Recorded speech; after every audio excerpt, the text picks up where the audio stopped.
panibago tayo mag-DIY dito. Nasira yung adapter ng isang wifi dito, yung modem ng wifi. So ayan, tara, check natin. Alright. So hindi siya nagana. Tanggalin natin. Alright.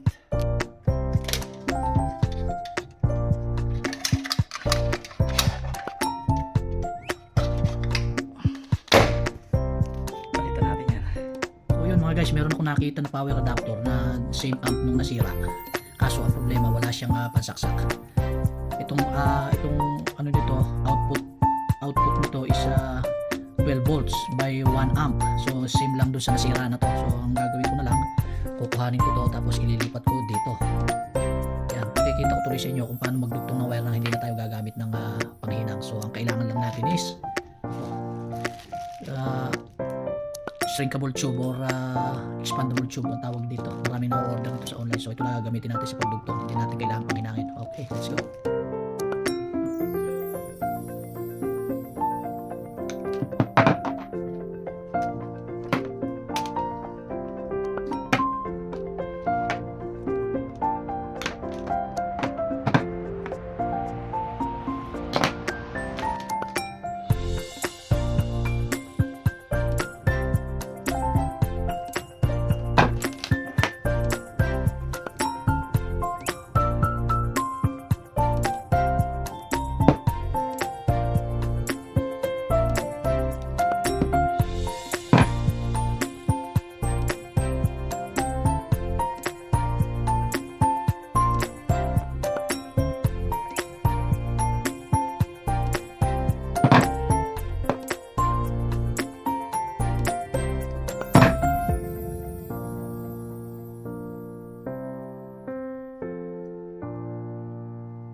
So yun mga guys, gagamitan lang natin ito ng blowtorch para humigpit yung tube na ikakabit natin. So let's go.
So yun mga guys, finish. Meron na tayong magagamit na power supply para sa modem ng wifi. Alright.